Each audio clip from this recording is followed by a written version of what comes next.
नमस्कार। हम लोगों ने पिछले अध्याय में सूर्य की महादशा में गुरु की अंतर्दशा के विषय में विस्तार पूर्वक समझा था। आज दशाफल अध्याय में अध्याय संख्या 18 में हम लोग चर्चा करेंगे सूर्य की महादशा में शनि के अंतर्दशा के फल। अर्थात सूर्य की महादशा में शनि की जब अंतर्दशा आएगी तो शनि किस प्रकार फल को करेंगे और क्या फल करेंगे। सूर्य की महादशा में शनि की अंतर्दशा। यहां सूर्य क्या हुए, यहां सूर्य महादशानाथ हुए तथा शनि क्या हुए, यहां शनि अंतर्दशानाथ हुए। सूर्य और शनि के बीच का जो संबंध है वह पिता और पुत्र का है। शनि सूर्य को पिता तथा सूर्य शनि को अपना पुत्र मानता है। कहा जाता है कि इन दोनों के बीच में बैरी का संबंध होता है। इसलिए जब अपनी दशा अंतर्दशा में जब आएंगे शनि, सूर्य की अंतर्दशा में जब शनि आएंगे तो यह फल खराब करते हैं या फल बुरा करना चाहते हैं सूर्य के लिए। परंतु यह हमेशा सही नहीं हो सकता है, क्योंकि सभी लग्नों में तथा ग्रहों की जो अपनी स्थिति है इस पर भी निर्भर करता है कि यह जरूरी नहीं है कि यह हमेशा इसके लिए खराब फल करेगा। आइए इसे हम लोग एक उदाहरण पत्रिका के माध्यम से समझने का प्रयास करते हैं।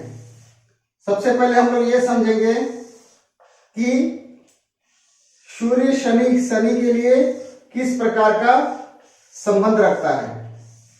एक वृष लग्न की हम लोग पत्रिका बना लेते हैं। 2 3 4 5 6 7 8 9 10 11 12 और 1। यह वृष लग्न की पत्रिका है।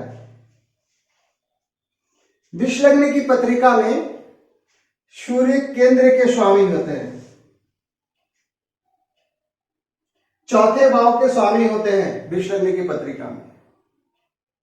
हम लोग पूर्व में ही यह नियम जान रखे हैं तथा फिर से हम लोग इसे समझते हैं कि जब कोई ग्रह जब किसी केंद्र के स्वामी ग्रह अशुभ ग्रह होते हैं तो वह अपनी दशा अंतर्दशा में अच्छे परिणाम देते हैं, अर्थात अच्छे फल को देते हैं। तो यहां वृष लग्न की पत्रिका में सूर्य केंद्र के स्वामी हैं और यहां सूर्य महादशानाथ है तथा साथ ही साथ यहां भी हम लोग देखते हैं कि यह जो महादशानाथ है वह लग्नेश का मित्र है या शत्रु है। वृष लग्न की पत्रिका में लग्नेश शुक्र हुए और शुक्र और सूर्य के बीच का जो संबंध है वह शत्रु का है। सूर्य शुक्र को शत्रु मानता है।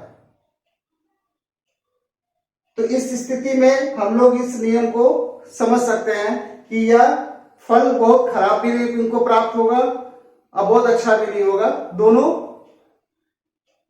बराबर प्राप्त हो सकता है, थोड़ा कम थोड़ा ज्यादा करके।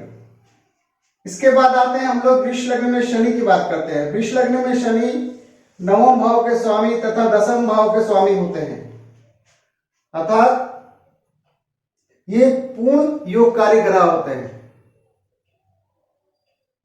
तो वृष लग्न की पत्रिका है और उस पत्रिका में यदि सूर्य में शनि की अंतर्दशा आती है तो यहां शनि जो है वह पूर्ण योगकारी है तथा वह लग्नेश का मित्र भी है। तो शनि इस पत्रिका के लिए अच्छे फल करेंगे, क्योंकि यह इसका मित्र भी है और पूर्ण योगकारी है। इसलिए शनि इस पत्रिका के लिए अच्छे फल करेंगे। तो ऐसा जरूरी नहीं है कि हमेशा सभी जगह सूर्य और शनि कहीं भी रहे तो यह खराब फल ही करेंगे। उसकी स्थिति भी होती है, अन्य स्थिति को भी हमें समझना है। उदाहरण के लिए हम लोग ये समझते हैं कि मान लेते हैं कि शनि यहां स्थित है नवम भाव में और सूर्य यहां स्थित है एकादश भाव में। तो शनि नवम भाव में स्थित है और सूर्य एकादश भाव में स्थित है, इस पत्रिका के लिए मान लेते हैं।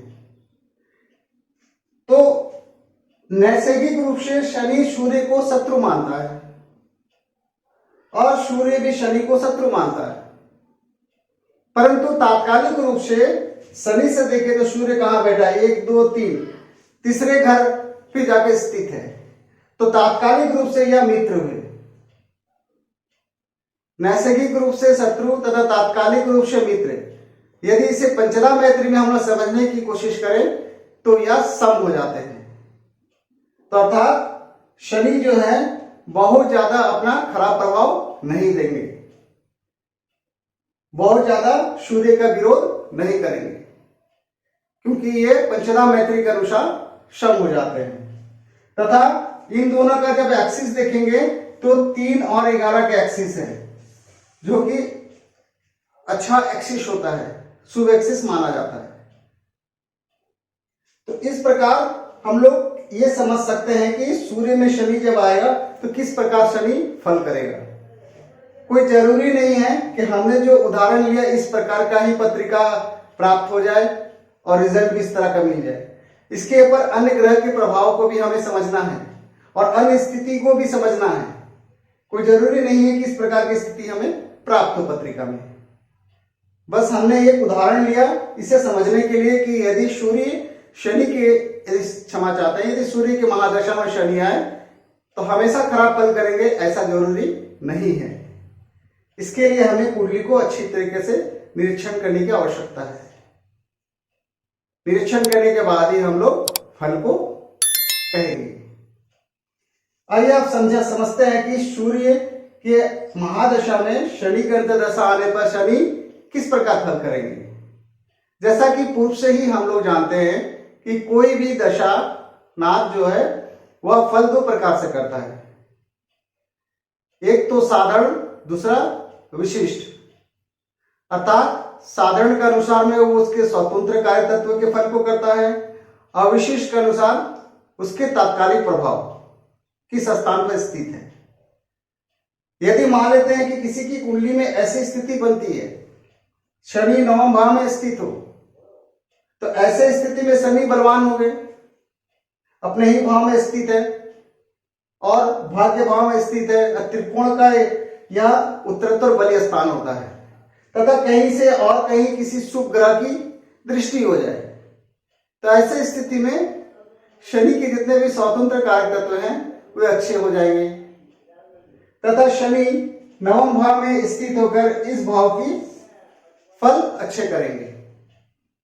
अर्थात नवम भाव से हम लोग धार्मिक कर्म की चर्चा करते हैं, तो धर्म कर्म में जातक का मन लगेगा, क्योंकि शनि को भी आध्यात्मिक प्लैनेट कहा जाता है।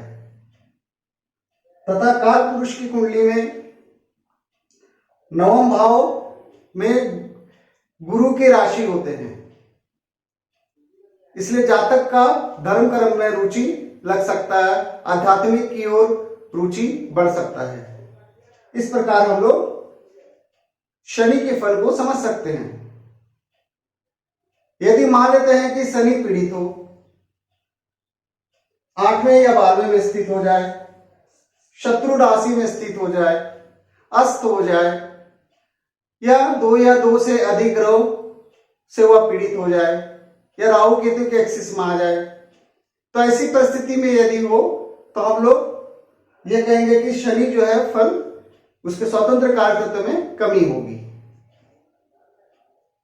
इस प्रकार हम लोग शनि के फल को समझ सकते हैं।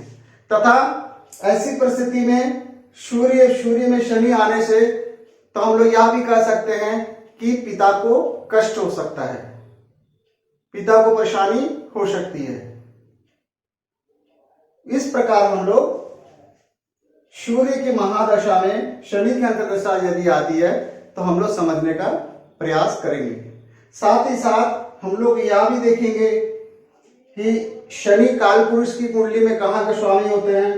शनि कालपुरुष की कुंडली में दशम भाव तथा एकादश भाव के स्वामी होते हैं।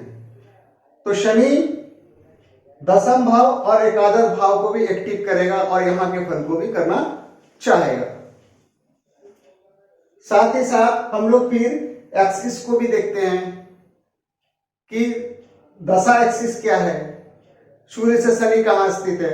अगर ऐसी स्थिति मिलती है तो 3-11 का एक्सिस है तो इसके लिए अच्छे है, शनि अच्छे परिणाम देंगे ऐसे परिस्थिति में। तो हम लोगों ने आज यह बात को समझा कि सूर्य में शनि की अंतर्दशा यदि आती हो तो उसके फल को हम लोग किस प्रकार कहेंगे। आज बस इतना ही रखते हैं। उम्मीद करता हूं कि आप लोगों को यह छोटा सा ज्योतिष का ज्ञान पसंद आया होगा। यदि पसंद आया हो तो कृपया चैनल को सब्सक्राइब, शेयर, लाइक जरूर करें। इस वीडियो को अंत तक देखने के लिए आप सभी दर्शकों का बहुत बहुत धन्यवाद। नमस्कार।